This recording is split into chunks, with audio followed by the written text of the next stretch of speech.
Fallout 4 has a plethora of weapons, both ranged and melee. But what if you were to ignore all them and fist people to death instead? I'm Eager0, and this is Can You Beat Fallout 4 with only your fists.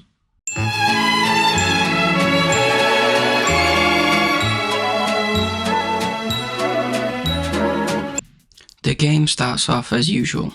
I create my character, making sure he looks the part for the fisting only run. Then it's on to our special stats, and this time I actually did some research on different builds, so don't be worried about the one endurance, it's all part of the plan. Now the name has to be fitting for someone who uses their hands. Nah, we'll name him Fisto after everyone's favourite Fallout 3 robot. Yes, sir. Fisto reporting for duty. Please assume the position.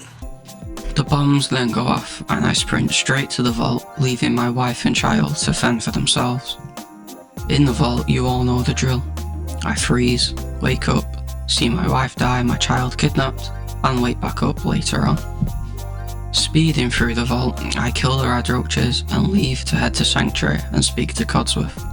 After that, I head to Concord where Preston takes out the raiders outside. I head in the church, and at this point without leveling yet, the raiders are fairly easy to kill, just taking a couple of hits. After speaking to Preston, I grab the power armor on the roof and go fight the Deathclaw. Me and the Deathclaw have a battle for the ages through the window of a building.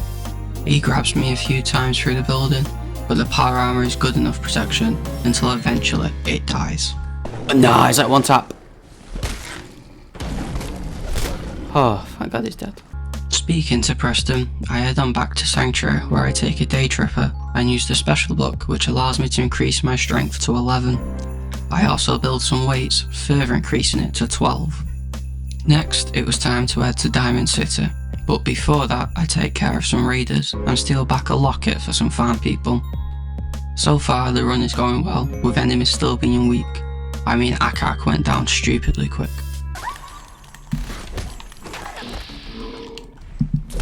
Bitch. With the locket back at the farm, we head to the Great Green Jewel. In Diamond City, we start Diamond City Blues as drugs will be a necessity. I then fist Cook to death and steal his booze. For some reason, Paul decides stealing from the man we just killed is a problem, so sadly he gets fisted too. What a shame. At the meet, I drink the booze stolen from Cook as it increases my strength and easily dispose of the gangsters with the drugs.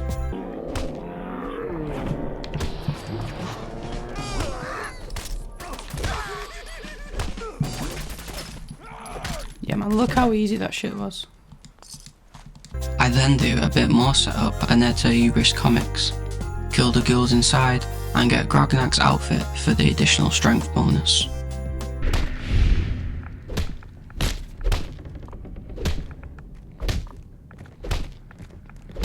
Plus with all this, our survivability goes up by quite a bit.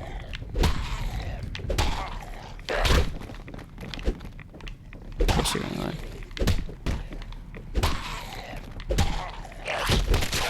Dead. Dead. Grognak's costume! For the run, I decided to side with the railroad. This decision is not a tactical one, I just wanted ballistic weave, so I thought I might as well stick with them.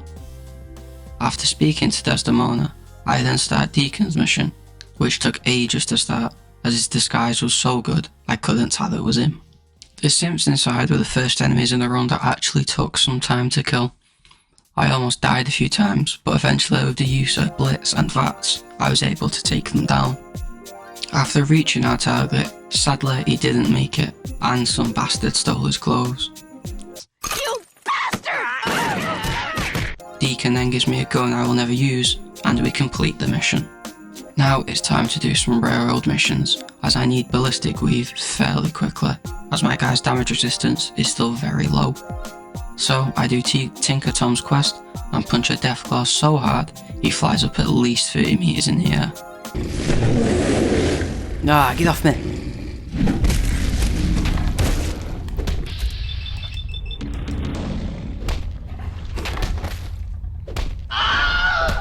Oh my god!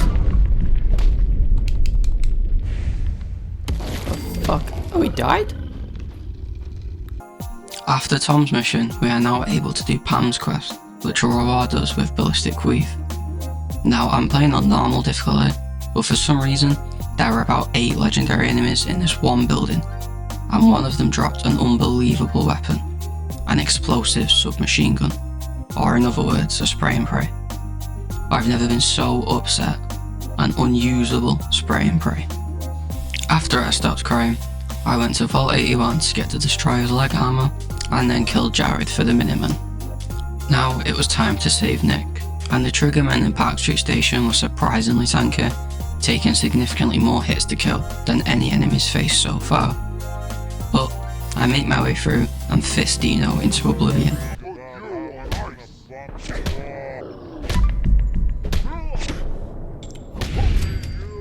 Worked out perfectly.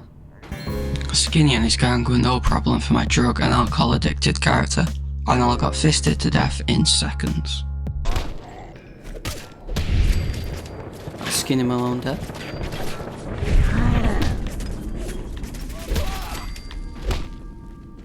Darla's dead. That Triggerman's dead. I then search Kellogg's house, and that's where day 1 ends. Day 2 starts with us heading to Cambridge Police Station to help Dance take on the ghouls. Once the ghouls are taken care of, we head over to ArcJet, where I fail on Novice Terminal 5 times before setting Dance and the Simps on fire. I then do quests for Halen and Reese to level up before venturing to Fort Hagen to take care of Kellogg. At this point, I've realised that Simps, especially Special Simps, take the most amount of time to kill, which isn't bad, but just makes these sections a lot longer.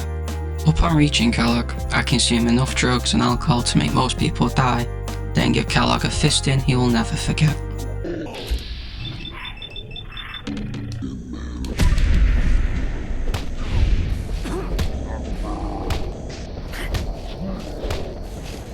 Oh my god, this is so... He might die. Done it? That was easy. In Good Neighbour, I speak to Dr. Amari and sprint through Kellogg's brain as fast as possible, something I only just realised was possible. The glowing sea was surprisingly uneventful, with just some bugs to kill, before reaching Virgil's cave, where he informs me I need to kill a Corsa. So, I do what everyone does next and head to Cabot House, where I'm told to rescue their sister. So off it is to massacre a cult.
After the cult is cooled, I convince Imogen to go home and make my way to an insane asylum. Sadly, the asylum isn't full of good-looking supervillain, clown or plant women, just some below-average-looking raiders. Where is Harley Quinn? After clearing the building, I instantly let out Lorenzo, as I need his sweet mysterious serum. Back at the Cabot house, Lorenzo and I kill his family, and he rewards me with his mysterious serum, which is sadly purple and not white as I was hoping. Oh well, the damage resistance this one gives makes up for it. Now off to Green Tech to kill a Corsa. The gun is inside with no match for my fists, and I dispose of them easily. Then to the Corsa, who I batter the fuck out of with ease. All that strength and I only do that damage. But he's got no weapon.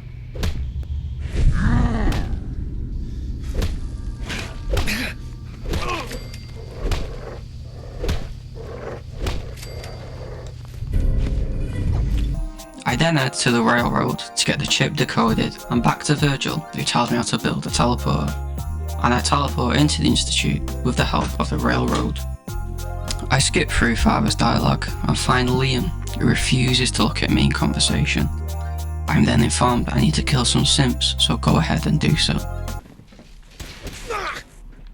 CQB protocol engaged.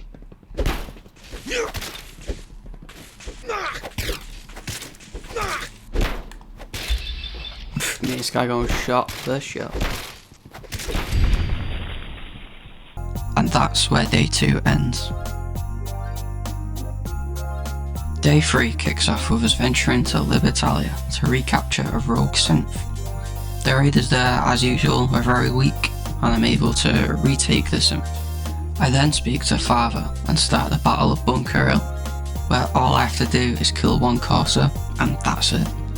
I ran all the way to the synths with no one shooting at me, as I had no enemies at this point, and couldn't talk to them. So I talk to Father on top of CIT runes, who says he doesn't trust me, then immediately makes me leader of the Institute, whilst I show this bald prick who's boss. Now it's time for mass fusion, where I kill the people on the roof, then hid in the elevator the entire ride down. In the basement, I get the agitator and destroy the sentry bot and the Sultrons. What a crit. Just need to make sure. Oh shit, it's gonna blow up. It's gonna blow up. Abort.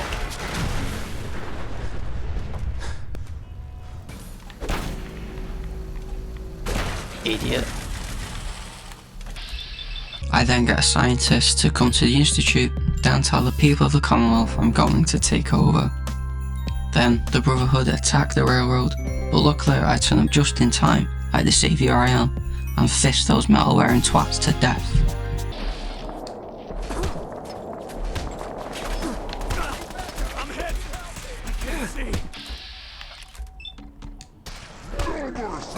How's this guy got so much health?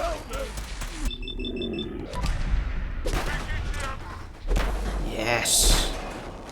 Destroy his fucking armor.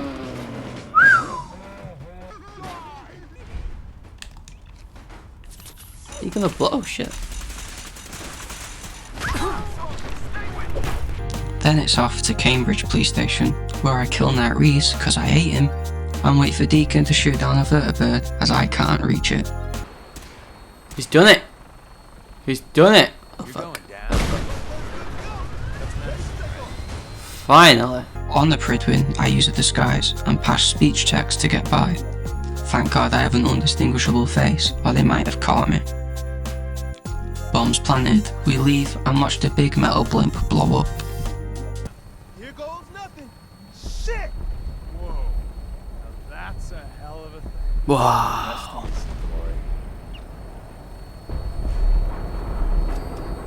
Now's the time. This is it. The final mission. We teleport into the Institute and begin slaughtering all the synths we don't like, but saving the ones we do. Upon reaching Father, I do a 360 and then a mean right hook, fisting my son to death with one hit. The legendary synths guarding the reactor was surprisingly weaker than all the synths before. Taking him out was easy, and we plant the bomb. I then try to leave Sean behind to die in the explosion, but Tom is having none of it and takes him with us out of the Institute. What a cunt. On top of mass fusion, I press the detonator, blowing up the Institute and completing Fallout 4 with only my fists. Thanks for watching. If you liked the video, leave a like and subscribe. If you didn't, feel free to insult me in the comments. And if you want to see this live, follow the Twitch at Jaeger0. I'm Jaeger0, and goodbye. Auf Wiedersehen.